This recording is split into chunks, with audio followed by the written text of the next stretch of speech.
Çikolata deyip geçmemek gerek.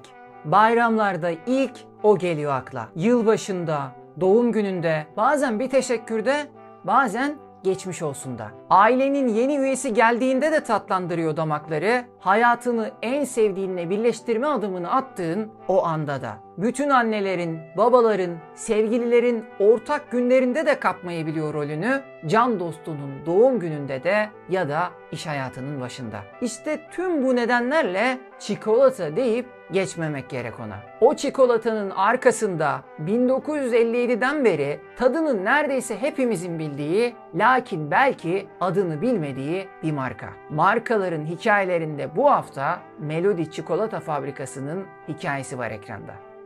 Az sonra. Bugün sizlere anlatacağım hikaye pek çok yönüyle değerli bir hikaye. Değerli bir hikaye diyorum çünkü gerçekten de değerler üzerine inşa edilmiş bir hikaye. Kendi çizgisini oluşturmayı başarmış 65 yıllık bir markanın yolculuğu. Aslında çoğumuzun bildiği ama bildiğini bilmediği bir marka Melody. Ürettiği ürünler muhakkak bir yerlerde karşınıza çıktı. Belki ürünlerinden en az birini bir şekilde tattınız. O zaman neden bildiğimizi bilmediğimiz bir marka, ilerleyen kısımlarda daha net anlayacaksınız. Doğrusunu söylemek gerekirse kısa süre öncesine değin ben de Melody ismine çok aşina değildim. Bir gün bir mail geldi. Sağ olsunlar fabrikalarına davet ettiler. Gittim, fabrikayı gezdim. Kocaman, hakikaten tertemiz bir fabrika. Bu geziden sonra başka bir günde gidip o fabrikadaki o üretime temel teşkil eden hikayeyi derinlemesine dinledim. İşte bugün de bu vesileyle o hikaye sizlere ulaşıyor. Melody'nin hikayesi çok gönülden anlatacağım bir hikaye. Bunun gerekçesi şu, bahsetmiş olduğum o değerlerin varlığını aileyle tanıştığımda, hikayeyi dinlediğimde gözlemleme fırsatım oldu. Kendi değerlerine sahip olan ve bu doğrultuda hareket eden bireylere de, şirketlere de saygı duyuyorum. Çünkü Türkiye'nin kalkınmasında böyle yaklaşıma sahip bireylerin ve şirketlerin asıl rolü oynadığını düşünüyorum. Şimdi artık o rolü oynayan başrolün Melody'nin hikayesini dinleme vakti. Ama öncesinde bu videoda şöyle bir şey yapmak istedim. Hikaye anlatırken bolca görselle desteklediğim için bu videoda da tabii ki bol bol çikolata göreceksiniz. Haliyle canınız çekebilir. Çikolatanın sizin için ne anlam ifade ettiğini böyle güzel bir şekilde kendi cümlelerinizle yorumlarda ifade ederseniz 10 tane yorumun sahibine Melody ekranda gördüğünüz çikolatayı gönderiyor olacak. Önemli olan güzel bir şekilde ifade ediyor oluşunuz. Şans faktörünü devre dışı bırakıyoruz. Çekiliş gibi bir durum söz konusu değil. Ben yorumların hepsini genelde okumaya çalışıyorum. Bu videoda özellikle okuyacağım ve seçim gerçekleştireceğiz. Bu video her zamanki gibi pazar günü saat 10'da yayınlanmış olacak. Takip eden haftanın salı gününün bitişine kadar, yani pazar, pazartesi, salı 3 gün boyunca gelen yorumları dikkate alacağım. Yorumlarınızı yazabilirsiniz. Şimdi artık Melody'nin hikayesi başlıyor. Melody'nin temelleri 1957'de Samsun'da atılıyor. Mürvettin Taşar Doğu Şekerleme ismiyle çikolata, helva ve şekerleme üretiyor. İlerleyen yıllardaysa Mürvettin Bey'in oğlu Kemal Bey babasının başlattığı bu işin çikolata ayağını İstanbul'a taşımayı düşünüyor. Kemal Bey İstanbul Üniversitesi Felsefe bölümünden mezun olmuş ve dil eğitimi almak için yurt dışına gitmiş. Yurt dışına gittiği sırada çeşitli gözlemler yapma imkanı buluyor. Melody ismi de yurt dışında olduğu dönemde aklına gelen bir isim. İstanbul'da bu isimle çikolata işi yapma fikri orada zihnine yerleşiyor. Tabii İstanbul'da çikolata işine girmenin arkasındaki motivasyon sadece güzel bir isim buldum, hadi çikolata üretimine başlayayım gibi bir şey değil. Bu işe başlamasının altyapısını oluşturan sebepleri var. Bunlardan ilki şu: Kemal Bey İstanbul'da çikolata pazarının cezbedici bir hale gelmeye başladığını görüyor. İkinci gerekçesi de kendisine güveninin tam olması. Çünkü zaten babasının yanında bu işi öğrenmiş durumda. Babasından öğrendiklerinin yanı sıra kendi araştırmaları neticesinde öğrendikleri de var. İşte tüm bunlar bir araya gelince 1968'de İstanbul'da Aksaray Langa'da faaliyetlerine başlıyor. Bu yolculuğunda yalnız başına da kalmıyor Kemal Bey. Kendisi nasıl babası Mürvettin Bey'e destek olduysa oğlu Ender Bey de babasına destek oluyor. Ender Bey 1960 doğumlu, Kabataş Erkek Lisesi'nden mezun olduktan sonra askere gidiyor. Askerden gelince de bu işe adıyor kendini. Melody'nin üretiminde ve pazarlamasındaki kritik isim oluyor. Akşam üretilen ürünleri sabah müşteriye sunmak için aracıyla satışa çıkan, müşterileriyle sürekli iletişim içinde olan, genç yaşında kendini tam anlamıyla işine adayan bir isim Ender Bey. Bu arada satış yaparken ürünlerini taşıdığı arabası da bugün hala Melody'nin fabrikasının önünde duruyor. Ve oraya çok güzel, nostaljik bir hava katıyor. Ender Bey'in belirttiğim şekilde babasıyla birlikte çalışıyor olması işe büyük katkılar sağlamasının önünü açıyor. Kendisi de tıpkı babası Kemal Bey gibi iyi bir araştırmacı ve çok detaycı. Olaylara bakış açısıyla ve nokta atışı tespitler yapmasıyla Melody'nin iş modelini çok iyi kurguluyor ve ölçekliyor. Bunu nasıl yapıyor? Şimdi buna bakalım. Ki şimdi anlatacağım şey Melody'nin tarihi açısından çok kritik. Biliyorsunuz günümüzde bir işletmenin başarılı olmasının yolu doğru analizler yapmaktan ve bu analizlerin gereklerini iyi şekilde uygulamaktan geçiyor. Ve o yıllarda da tabii ki bu koşul geçerli. Durum aynı. Ender Bey de işe dahil olduktan sonra üretimi, pazarlamayı, satışı gördükten sonra bütün süreci analiz edebilir hale geliyor. Pazarı, piyasayı çok iyi okuyor. Ve diyor ki bizim piyasadaki boşlukları görüp oraları doldurmamız lazım. Bunun üzerine şu soruyu ortaya atıyorlar. Biz ne yaparsak Melody olarak diğer rakiplerimizden sıyrılırız? Hangi boşluğu kapatırsak? Ulaştıkları çıkarım şu. O dönemlerde Madlen çikolata üretiminde piyasada tek kalıp var. Çikolata satan işletmeler ve pastaneler bu tek tip kalıpta üretim yapıyor ve ürünü müşterilerine sunuyor. Fakat kalıp tek tip olduğu için üzerinde markaya dair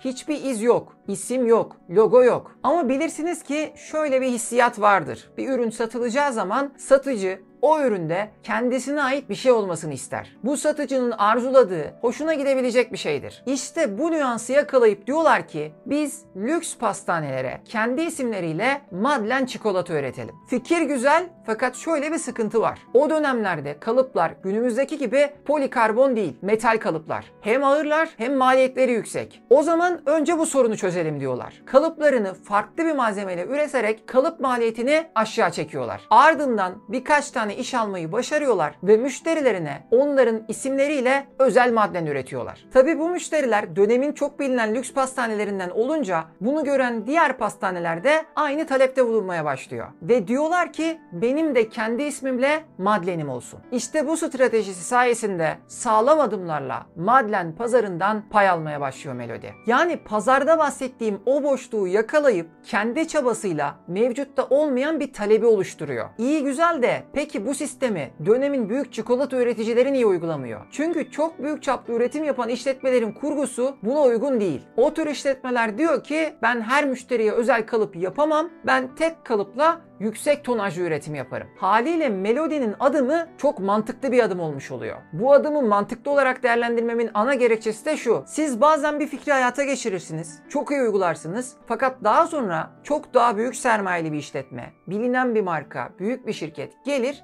ve sizin fikrinizi, ürününüzü bir şekilde kopyalar, yüksek meblağlar yatırıp önünüze geçer. Fakat benim anlattığım yapıda Melody'nin modeli anlattığım gerekçeyle büyük oyuncular tarafından zaten uygulanmadığı için Melody kendine bir kulvar açmış oluyor, bir yol oluşturmuş oluyor. Bu yolu başkasının kapatması artık kolay kolay mümkün değil. Hatta bırakın yolun kapanmasını, tam tersi bu yol genişlemeye çok müsait bir yol. Fakat bunun için düşünmeye, analiz etmeye ve çalışmaya devam etmek gerekiyor. Keza Melody de tam olarak bunları yapıyor ve kendine temel bir hedef belirliyor. Pastanelerin işini kolaylaştırmak. Aslında az önce anlattığım Madlen üretimiyle pastanelerin işini kolaylaştırmış durumda. Çünkü Melody'den önce piyasadaki durum şu. Pastanelerin bir kısmı az önce bahsettiğim gibi tek tip madlenini çeşitli üreticilerden satın alıyor. Bir kısmı ise kendi imalathanesinde üretim yapıyor. Haliyle asıl işi pasta yapmak olan ustalar geceden kuvertürleri eritip sabaha madlenlerini yetiştirmeye çalışıyor. Böyle olunca da hem pastaya hem de diğer pastane ürünlerine odaklanmak zor oluyor. İşte Melody onlardan madlen üretimi yükünü aldığı için işlerini ilk bu şekilde kolaylaştırmış oluyor. Yaklaşımları başarılı olunca, müşterilerinden de güzel dönüşler alınca biz pastanelerin işini işini başka neler yaparak kolaylaştırabiliriz sorusu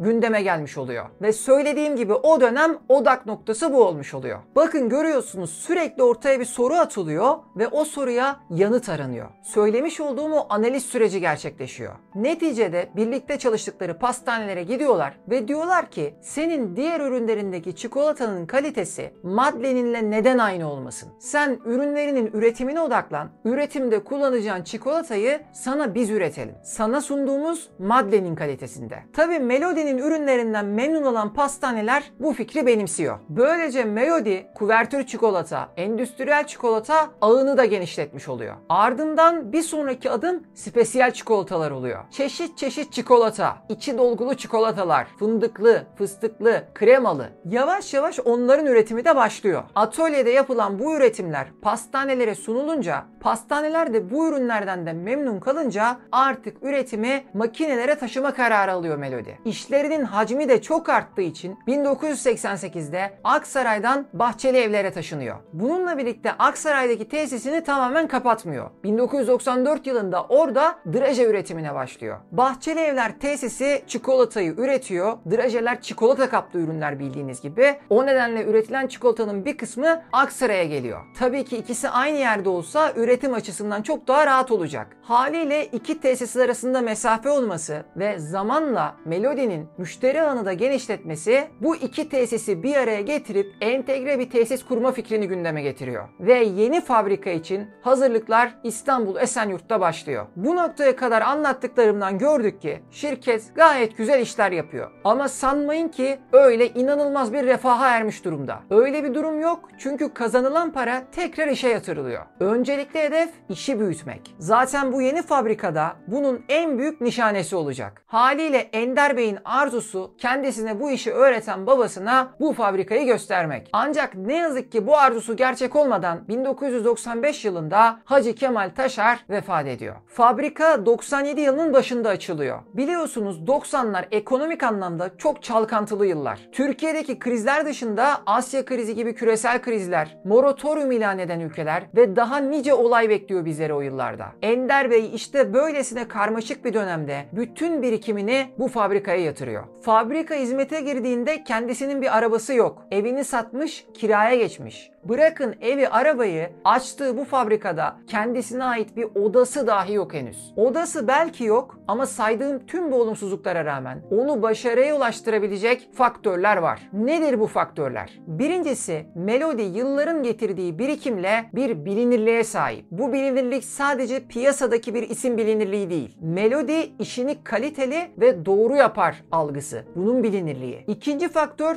Ender Bey hayatı boyunca bu işi yapmış. Ve şöyle bir yaklaşımı var. Ben bilmediğim hiçbir işi yapmam. Bu işi öylesine kavramış ki söylediğim gibi evini dahi satıp parasını bu işe yatırabilecek kadar işine ve kendine güveniyor aslında. Ve tüm bu sıkıntılara rağmen açılan yeni tesis uğurlu geliyor Melody'ye. Büyüyen tesisle müşteri sayısı artıyor, 3-4 katına çıkıyor. Pastaneler ve çikolata satışı yapılan diğer noktalara ek olarak uluslararası dev endüstriyel gıda kuruluşları da Melody'nin müşterileri arasına ekleniyor. Bir noktadan sonra talep öyle artıyor ki gelen talebe göre kapasite yine yetmemeye başlıyor. Ve 2011'de fabrikanın arkasındaki arazide ek tesis için temel atılıyor. Bu tesis de 2016 yılında tamamlanıyor. Ayrıca Esenyurt'taki bu tesislerine 3 kilometre mesafede 11.000 metrekarelik bir de deposu var Melody'nin. Toplamda 50.000 metrekarelik bir alanda üretim, paketleme ve depolama işlemlerini gerçekleştiriyor. Fabrikanın kapasitesi günümüzde yıllık 15.000 ton. Az önce bahsetmiş olduğum deponun yanına bir de çikolata market açıyor Melody. Marketleri açmalarındaki düşünce şu: piyasada gayet iyi biliniyor ki Melody işini çok iyi yapıyor ve yıllardır da sektörde. Fakat tüketiciler arasında ismini belki 10 kişiden biri, belki ikisi biliyor. İşte bu noktada mağazalar bilinirliği artırabilecek unsurlar ve kulaktan kulağa pazarlama için çok uygun yerler. Ender Bey diyor ki ben mağazalarımda ürünlerimi erişilebilir bir fiyattan kaliteli şekilde sunarsam insanlar gelirler ve birbirlerine de anlatırlar. Hakikaten de bu beklentisi gerçekleşiyor. Fırından sıcak ekmek almak için, Ramazan'da pide almak için nasıl kuyruk oluşursa Melody'nin çikolata marketinin önünde de öyle kuyruk oluşuyor. İlk mağaza çok talep görünce bir mağazada Erenköy'de açılıyor. Sonra farklı noktalardan da talepler gelmeye devam edince başka mağazalar da açılıyor. Kadıköy, Nişantaşı, Etiler, Beşiktaş, Göktürk bu mağazalar arasında. İstanbul'daki mağazaların yanı sıra Ankara'dan da çok talep geliyor. Bunun üzerine bir tane de Ankara'daki depolarının yanına açıyorlar. Mağazaların konseptini merak ettiyseniz, görmek isterseniz Melody'nin sitesinde mağazaları deneyimleyebileceğiniz bir sanal tur var. Oradan inceleyebilirsiniz. Bir gün yolunuz düşerse fiziki olarak da incelemenizi tavsiye ederim. Ben mağazaya gidemem, mağaza bana gelsin diyorsanız da online mağazanın linkini açıklamaya yerleştiririm. Oradan sipariş de verebiliyorsunuz. Hem de Türkiye'nin her yerinden. Eğer İstanbul'da yaşıyorsanız bazı ilçeler dışında birçok ilçede 11'e kadar verilen siparişler de aynı gün içinde teslim ediliyor. Peki bu çikolataları kaliteli kılan ve Melody'nin başarısını sürdürülebilir yapan şey ne? Tabii ki en başta malzemeleri. Melody'nin çikolatalarında kullandığı kakao yağı ve kakao mes Gana orijinli. Kalan bileşenlerin neredeyse tümü Türkiye'den. Fındık Giresun bölgesinden, fıstık Antep'ten. Ürünlerdeki girdilerin mevsiminde olmasına özen gösteriyorlar ki ürün ağza atıldığında o arzulanan tat sağlanabilsin. Kendileriyle çikolata üzerine konuşurken bana söyledikleri şey de şuydu. Ürün tadıldığı andaki o hissiyat asla yanlış olmaz. Çünkü o ürünü alıp tattığınızda o reaksiyonu vücut veriyor. Mesela aromalı bir çikolatayı tattığımızda içinde ne aroması olduğunu belki bilmiyor olabiliriz, anlamıyor olabiliriz, tahmin edemeyebiliriz. Fakat kim yerse yesin bu çikolata iyi veya kötü diye bir yorum yapabilir. İşte o yorum vücuttan geliyor, damaktan geliyor. Neyse o. O nedenle Melody her daim doğal ve taze çikolata üretmenin peşinde olmuş. Ender Bey'in mottosu şu: çocuğuma ve torunuma yedirmeyeceğim ürünü satmam. Gerekirse bu tesisi kapatırım ama kötü ürün üretip ismimi lekeletmem. İşte bu emeli gerçekleştirmek için ürüne çok iyi odaklanmak gerekiyor. Melody'nin de bunun için bir Ar-Ge ekibi var. Hem bu ekibin hem de üretimin başında da gıda mühendisi İsmail Bey var. İsmail Bey'le de ziyaretim sırasında tanışmıştım. Kendisi de yine çok güler yüzlü bir isim ve ekipten duyduğum kadarıyla araştırmacı, yenilikçi ve işini gerçekten severek yapıyor. Zaten gördüğümüz çikolatalar böyle ortaya çıkıyor. İsmail Bey'in Ar-Ge ekibinin amacı da yeni lezzetleri keşfetmek. Onlar üzerine düşünmek.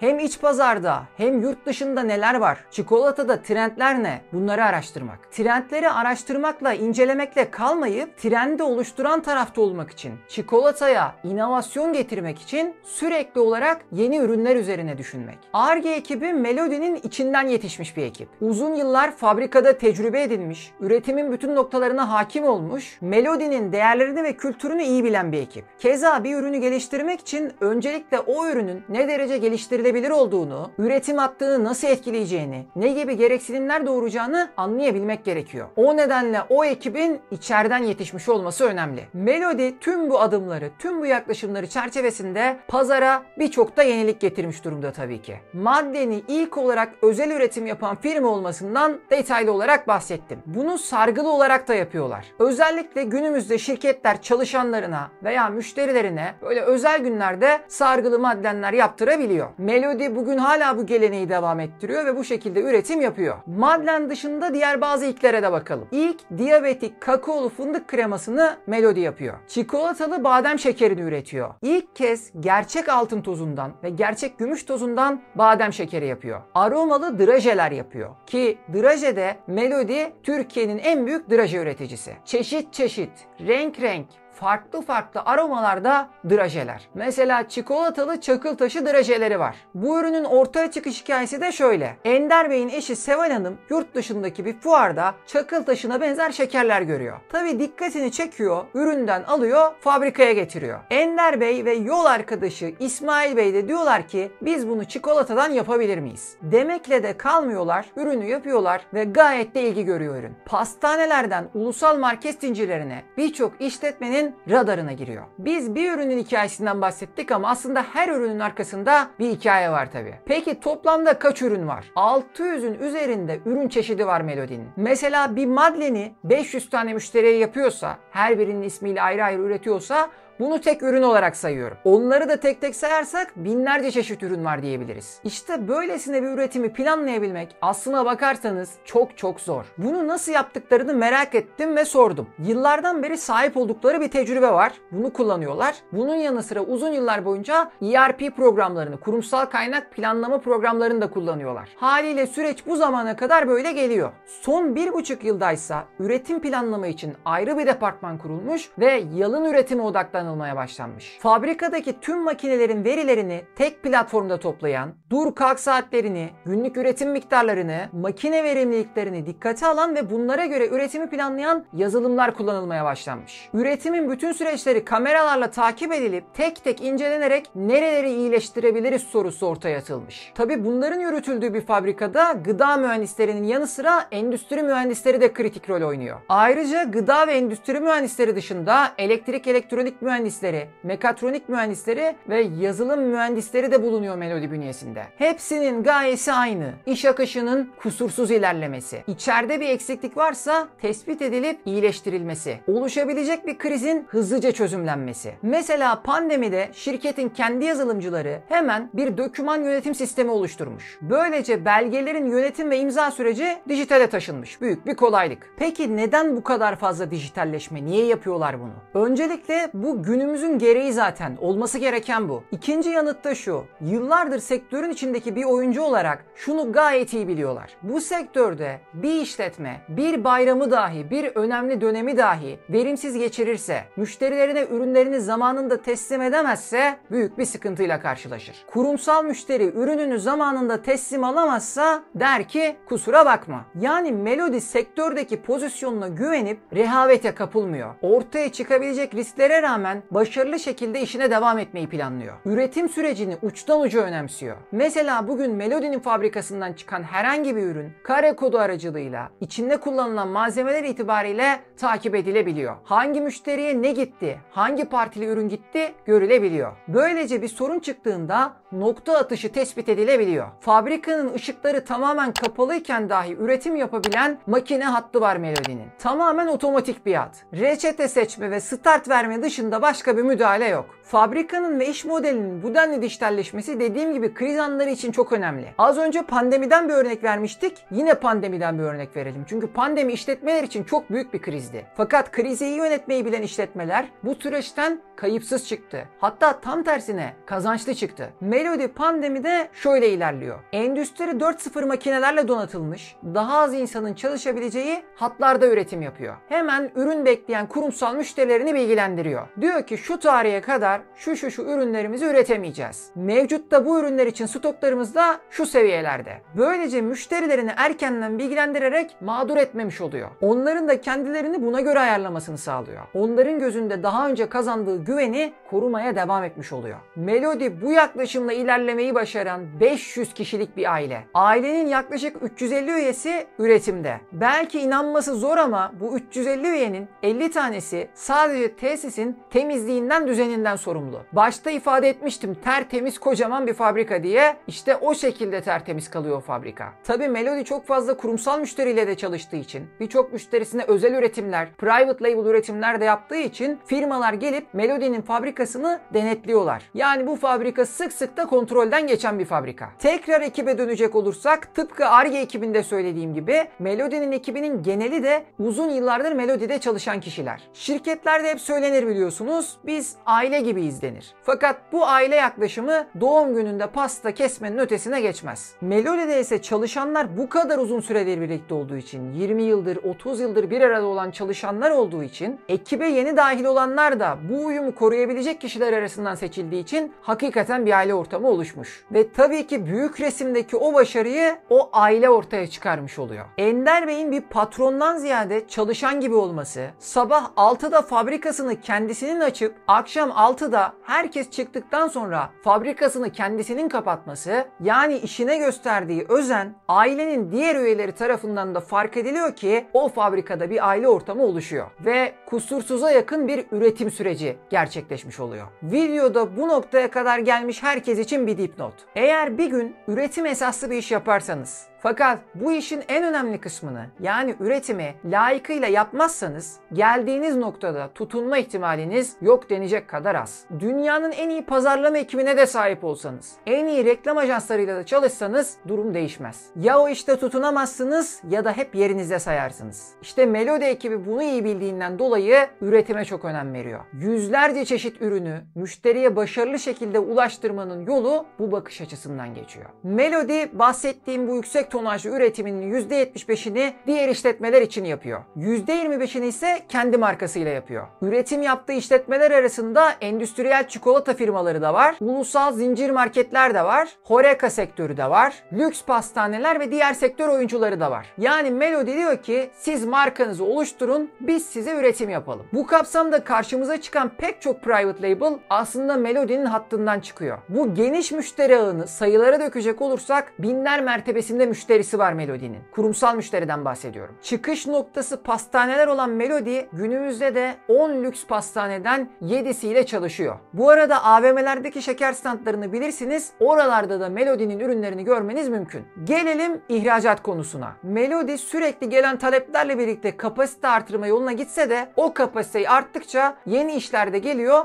ve tekrar kapasite artırma ihtiyacı doğuyor. Bu açıdan şu anda hala iç pazardaki üretime yetişmeye odaklı ve ihracatı ikinci plana alıp ağır ağır sağlam ilerlemeyi düşünüyor. Tabii çikolata bir gıda ürünü olduğu için, son kullanma tarihi olduğu için, saklama koşullarına dikkat edilmesi gerektiği için ihracat açısından çok da kolay bir ürün değil. Ayrıca Avrupa'da İsviçre gibi, Belçika gibi ülkelerin bu alandaki bilinirlikleri had safhada. Yani onlar hem pazarı hem de tüketicilerin zihnini domine etmiş durumda. Buna karşın Melody kalitesiyle dünya pazarında yer bulmayı başarıyor. Mevcut tonajının büyük kısmını iç pazara ayırdığını belirtmiştim. %7-8 civarını ise ihracata ayırıyor. 30 ülkeye ihracat yapıyor Melody. İhracat yapılan ülkelerden bazıları Dubai, Suudi Arabistan, Azerbaycan, Türkiye Cumhuriyetler, Amerika Birleşik Devletleri ve Avrupa'da ufak çaplı olarak Almanya. Çin'de ise yerini gayet kuvvetli görüyor. Hatta Melody'nin ürünlerinin ambalajını kopyalayıp Melody'nin marka gücünden istifade etmek isteyenler olmuş Çin'de. İşte bu taklit edilme olayı markanın değerinin net bir göstergesi. Birçok izleyicim Kadir markanın isminin nasıl ortaya çıktığını anlattın ama logonun nasıl ortaya çıktığını anlatmadın diye düşünüyordur. Şimdi sona doğru gelmişken bunu da artık açıklayayım. Neden logoda bir kedi var? Melody'nin temelleri Samsun'da atılmış olsa da aslında hikayenin en önemli anları İstanbul'da geçiyor. İstanbul'da dünyada akla kedilerle geliyor. Haliyle İstanbul'un simgesi kediler Melody'nin logosunda da kendine yer buluyor. Bu kedinin melodisi İstanbul'dan çıkıp dünyanın bir ucundaki insanlar dahil milyonlarca kişiye ulaşıyor. İşte Melody çikolatanın hikayesi. Başta söylediğim gibi çikolata deyip geçmemek gerek. Çünkü en güzel anlarımızda o hep bir köşede duruyor. Ve gördüğümüz gibi o çikolatanın arkasındaki firmalarımızdan biri de tam 4 kuşaktır, 65 yıldır Melody. Rahmetli Mürvettin Taşar ve Hacı Kemal Taşar'ın hikayesini bugün Ender Taşar ve oğlu Alper Taşar sürdürüyor. Peki Melody nasıl oluyor da bu kadar uzun süredir yerini başarılı şekilde koruyor ve sürekli büyüyen bir işletme olarak ilerliyor? Aslında bunlara ilişkin detayları hikayenin içerisinde gördük. Şimdi en önemlilerinin altını çizelim. Bir kere Melody pazarı çok iyi okuyup kendini çok iyi noktada konumlandırıyor. Hamleleriyle yerini çok sağlam kılıyor. Kazandığını sürekli işine yatırmayı, fabrikalar açmayı, teknolojiyi fabrikaya entegre etmeyi, bunları misyon olarak belirliyor. Kazan, işe yatır, kazan, tekrar işe yatır, tekrar kazan. Bir döngü oluşturuyor. Dipnot olarak söylemiştim. Yönetim disiplininin bütün gereklerini doğru uygulasanız bile, çok iyi pazarlama yapsanız bile, çok iyi reklamlar yapsanız bile, eğer ürününüz iyi değilse başarılı olmanız zor. Bir pazarda tutunmanız zor. Bugün varsınızdır, yarın yoksunuzdur. Birçok ürününü tattığım için Melody açısından şunu rahatlıkla söyleyebilirim ki Melody'nin bu konuda bir riski yok. Çünkü o kalite ürünü ağzınıza attığınızda, tat damağa ulaştığında anlaşılıyor. Tıpkı hikayeyi anlatırken söylediğim gibi. Bazen bir ziyarete gideceğiniz zaman, sevdiklerinizin yanına gideceğiniz zaman ne götürsem acaba diye düşünürsünüz. Ve çoğu zaman bir şey bulmak zor olur. Benim için genel olarak durum bu. Ama samimi şekilde söyleyebilirim ki Melody ile tanıştıktan sonra artık aklımda böyle bir soru yok. Yani artık şunu söyleyebiliyorum. Melody var. Çünkü orada çeşit çeşit ürün var. Ve ürünün kutusundan tutun, üstündeki kurdelaya, içindeki ürünlerin yerleşimine her şey öylesine ayrıntıyla düşünülmüş ki bana gözüm kapalı olarak o güveni veriyor. Ve benim için bir love marka olmayı başarıyor. Başarıdaki bir diğer faktöre gelelim. Melody işini yapıyor. Ne demek bu? Ürünler ilgi görünce tüketicilerde pek çok farklı beklenti oluşuyor. Mesela soruyormuş müşteriler. Neden pasta üretmiyorsunuz? Neden çikolata marketlerin önüne birkaç tane masa atıp oraları kafe formatına çevirmiyorsunuz? Bunlar yapılamaz mı? Elbette yapılabilir. Bu denli büyük operasyonlar yürüten bir firma bunları da rahatça yapabilir. Ama yapmamayı tercih ediyor. Çünkü söyledikleri şey şu. Biz babadan beri, dededen beri çikolatacıyız. Sadece bildiğimiz işi yaparız. İşte bu bile başlı başına anlattığım bütün bu hikayenin, bütün bu başarının altını dolduran bir söylem. Değerlerini merkeze koyan, çalışanını ve müşterisini önemseyen, kendini onların yerine koyup onların adına düşünen, Melody gibi ilerleyen, 1 değil, 10 değil, 100 değil, 1000 değil, 10 binlerce markanın bu ülkenin çeşitli noktalarında filizlenmesi dileğiyle.